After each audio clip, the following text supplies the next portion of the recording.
أعوذ بالله من الشيطان الرجيم بسم الله الرحمن الرحيم അസ്സലാമു അലൈക്കും വറഹ്മത്തുള്ളാഹി വബറകാതുഹു. ഖലീഫത്തുൽ മസീഹ് സാനി റളിയല്ലാഹു അൻഹു സൂറത്തുൽ ഫാത്തിഹക്ക് നൽകിയ വിശദീകരണത്തിൻ്റെ ദർസാണ് നടന്നുകൊണ്ടിരിക്കുന്നത്.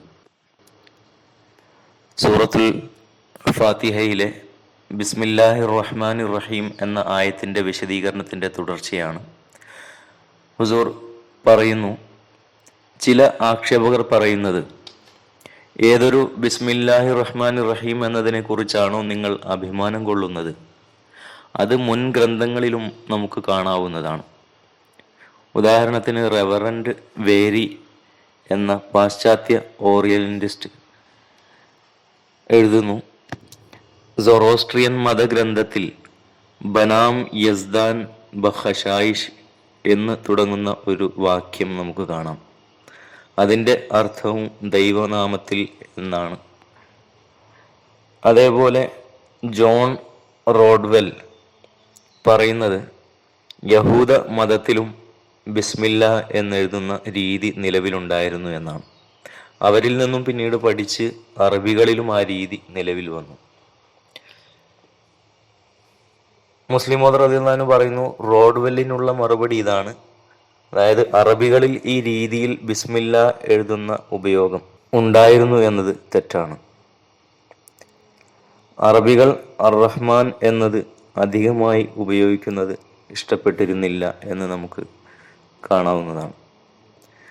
അതേപോലെ ബിസ്മില്ല ഈ രീതിയിൽ എഴുതുന്നത്, അതായത് വിശുദ്ധ ഖുർആൻ മുന്നോട്ട് വെക്കുന്ന രീതിയിൽ എഴുതുന്നത്, അത് അവരിൽ ഉണ്ടായിരുന്നു എന്നതിന് ചരിത്രപരമായ തെളിവ് സമർപ്പിക്കേണ്ടതാണ്. അങ്ങനെയൊരു തെളിവ് നമുക്ക് ലഭ്യമാകുന്നതല്ല. ഇനി യഹൂദികളിൽ അങ്ങനെ ഒരു രീതി ഉണ്ടായിരുന്നു എന്നതിനെ സംബന്ധിച്ചാണെങ്കിൽ, വിശുദ്ധ ഖുർആനിൽ നമുക്ക് സുലൈമാൻ നബി അലൈഹി സ്വലാത്തു വസ്സലാം സഭയിലെ രാജ്ഞിക്ക് കത്തെഴുതിയപ്പോൾ ഇങ്ങനെ എഴുതിയതായി നമുക്ക് കാണാം. അതായത് ഇന്നഹു മിൻ സുലൈമാൻ വ ഇന്നഹു ബിസ്മില്ലാഹിർ റഹ്മാനിർ റഹീം, സൂറത്തുൻ നംല്. അപ്പോൾ അതുകൊണ്ട് തന്നെ ഈ ആയത്തിൽ ഉൾപ്പെട്ടിട്ടുള്ള വിഷയം ഇതിനു മുമ്പ് നിലവിലുണ്ടായിട്ടില്ല എന്നതാണ് മുസ്ലിങ്ങളുടെ വാദം എന്ന് പറയുന്നത് ശരിയല്ല. ഈ ആയത്തിൻ്റെ വിഷയം പുതിയതാണ് എന്ന് ഇസ്ലാം വാദിക്കുന്നില്ല. അള്ളാഹു, റഹീം, റഹ്മാൻ ഈ വാക്കുകളൊക്കെ മുമ്പും ഉണ്ടായിരുന്നു, മുമ്പും ആളുകൾ ഉപയോഗിക്കാറുണ്ടായിരുന്നു. എന്നാൽ ഇസ്ലാമിൻ്റെ വാദം എന്ന് പറയുന്നത്, വിശുദ്ധ ഖുർആനിൽ ഏത് രീതിയിലാണോ ഉപയോഗിച്ചിട്ടുള്ളത് ആ രീതിയിലുള്ള ഉപയോഗം മുമ്പ് ഉണ്ടായിട്ടില്ല എന്നതാണ്.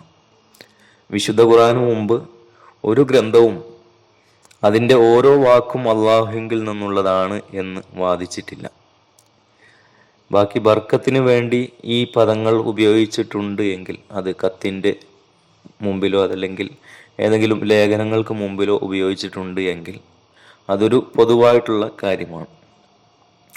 ഇനി റെവറൻഡ് വേരിയുടെ പരാമർശം എടുക്കുകയാണെങ്കിൽ, അതായത് സൊറോസ്ട്രിയൻ മതഗ്രന്ഥത്തിൽ ദൈവനാമത്തിൽ എന്ന് തുടങ്ങുന്ന പരാമർശം ഉണ്ട് എന്നതാണെങ്കിൽ, ഒന്നാമത്തെ മറുപടി നേരത്തെ റോഡ്വെല്ലിന് നൽകിയ മറുപടി തന്നെയാണ്. രണ്ടാമത്തെ മറുപടി, ഈ ആയത്തിലെയും അതേപോലെ സൊറോസ്ട്രിയൻ മതഗ്രന്ഥത്തിലെയും വാക്യങ്ങൾ പരിശോധിക്കുകയാണെങ്കിൽ, അതിൻ്റെ അർത്ഥം പരിശോധിക്കുകയാണെങ്കിൽ, അറബി ഭാഷയെപ്പറ്റി അറിവില്ലാത്ത ഒരാളായിരിക്കും ഈ രണ്ട് വാക്യങ്ങളും ഒന്ന് തന്നെയാണ് എന്ന് പറയുക. അതായത് റഹ്മാൻ, റഹീം എന്നീ വാക്കുകൾ അതിൻ്റെ അർത്ഥം പരിശോധിക്കുകയാണെങ്കിൽ അതുമായിട്ട് വിദൂരമായ ഒരു ബന്ധമാണ് ഈ ബനാം യസ്ദാൻ എന്ന് തുടങ്ങുന്ന ആ വാക്യത്തിൻ്റെ അർത്ഥം എന്ന് നമുക്ക് മനസ്സിലാകുന്നതാണ്. ഇനി ആ ഗ്രന്ഥങ്ങളിലുള്ള നന്മയുടെ വശമാണ് എങ്കിൽ അതിനോട് ഒരു എതിര് അഭിപ്രായമില്ല. വിശുദ്ധ ഖുർആനിൽ അള്ളാഹു പറയുന്നത്, വ ഇമ്മിൻ ഉമ്മത്തിൻ ഇല്ലാ ഖലാ ഫീഹാ നദീർ, അതായത് ഒരു മുന്നറിയിപ്പുകാരനും വന്നു പോയിട്ടില്ലാത്ത ഒരു സമുദായവുമില്ല, സമൂഹവുമില്ല എന്നതാണ് ഖുർആൻ പറയുന്നത്. അപ്പം അതുകൊണ്ട് നന്മയുടെ കാര്യം സൊറോസ്ട്രിയൻ മതത്തിലുണ്ട് എങ്കിൽ മുസ്ലിങ്ങൾക്ക് അത് ഒരിക്കലും അനിഷ്ടകരമാവുകയില്ല. ഹുസൂർ പറയുന്നു, റവറൻഡ് വേരിക്കും അദ്ദേഹത്തിൻ്റെ സ്വന്തം മതക്കാർക്കുമാണ് അത് അനിഷ്ടകരമാവുക. കാരണം അവരാണ് അള്ളാഹുവിൻ്റെ അനുഗ്രഹം അവരിൽ മാത്രമേ വർഷിക്കുകയുള്ളൂ എന്ന് പറയുന്നത്. ബനി ഇസ്രായേലിന് പുറത്ത് അള്ളാഹുവിൻ്റെ ഇൽഹാമുകളോ അള്ളാഹുവിൻ്റെ കലാമുകളോ അവതരിക്കുകയില്ല എന്നതാണ് അവരുടെ വിശ്വാസം എന്ന് പറയുന്നത്.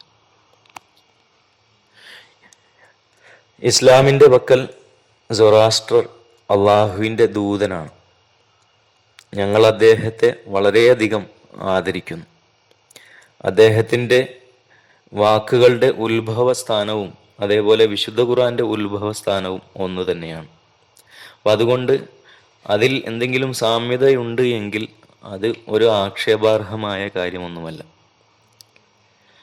ഹുസൂർ തുടർന്ന് പറയുന്നു, മുമ്പ് ഇക്കാര്യം വിവരിച്ചിരുന്നു. അതായത് അള്ളാഹ് എന്ന വാക്കിനെ സംബന്ധിച്ച് ചില ആളുകൾ വിചാരിക്കുന്നത് അത് മുഷ്തഖ് അഥവാ മറ്റൊരു പദത്തിൽ നിന്ന് നിഷ്പന്നമായതാണ് എന്നാണ്.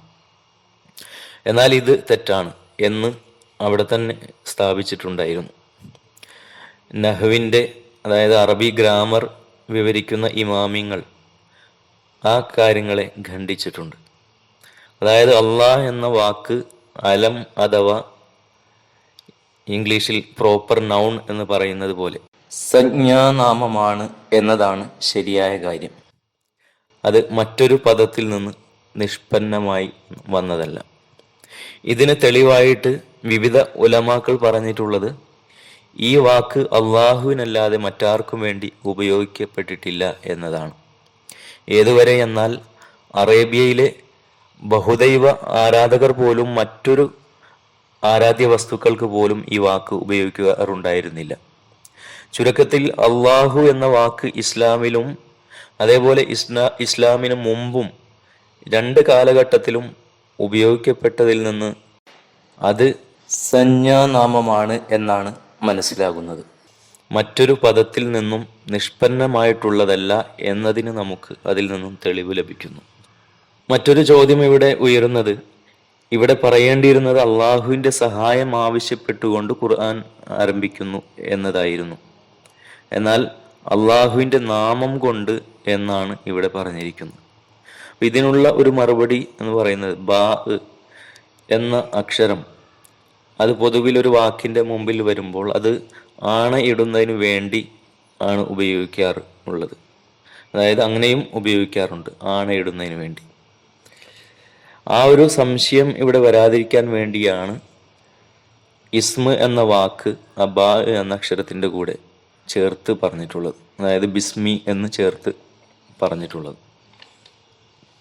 മറ്റൊന്ന്, അള്ളാഹു അദർശനായിട്ടുള്ള ഒരു അസ്തിത്വമാണ്. അപ്പോൾ അവൻ തിരിച്ചറിയപ്പെടുന്നത് അവൻ്റെ ഗുണനാമങ്ങളിലൂടെയാണ്, അവൻ്റെ അസ്മാകളിലൂടെയാണ് അവൻ തിരിച്ചറിയപ്പെടുന്നത്. അതുകൊണ്ടാണ് ഇവിടെ ഇസ്മ എന്ന വാക്ക് ഇവിടെ കൂടെ ചേർത്ത് പറഞ്ഞിട്ടുള്ളത്. പിന്നെ ഇവിടെ നമുക്ക് നൽകുന്ന ഒരു പാഠം എന്ന് പറയുന്നത് അള്ളാഹുവിൻ്റെ നാമങ്ങളിൽ ബർക്കത്തുണ്ട് എന്നതാണ്. അതായത് അവൻ്റെ ഗുണനാമങ്ങൾ വെച്ചുകൊണ്ട് മനുഷ്യൻ പ്രാർത്ഥിക്കേണ്ടതാണ്, അതിലേക്കും മനുഷ്യൻ ശ്രദ്ധ ചെലുത്തേണ്ടതാണ്. പിന്നെ മറ്റൊന്ന് ഹുസൂർ ഇവിടെ പറയുന്ന കാര്യം, ബൈബിളിൽ ആവർത്തനത്തിൽ 18-ാം അധ്യായത്തിൽ 18 മുതൽ 20 വരെയുള്ള വചനങ്ങളിൽ ദൈവനാമത്തിൽ ദൈവവചനം കേൾപ്പിക്കുന്ന ഒരു പ്രവാചകനെ സംബന്ധിച്ചുള്ള പ്രവചനം നമുക്ക് കാണാവുന്നതാണ്. ഇവിടെ ബിസ്മു എന്ന ആ ഒരു പദം കൊണ്ട്, അതായത് ദൈവനാമം എന്ന് ചേർത്തതിൽ നിന്ന് ആ പ്രവചനവുമായിട്ട് ഇതിന് ഒരു ബന്ധമുള്ളതായി നമുക്ക് മനസ്സിലാക്കാവുന്നതാണ്. വാഖിറു ദഅ്വാനാ അൽഹംദുലില്ലാഹി റബ്ബിൽ ആലമീൻ.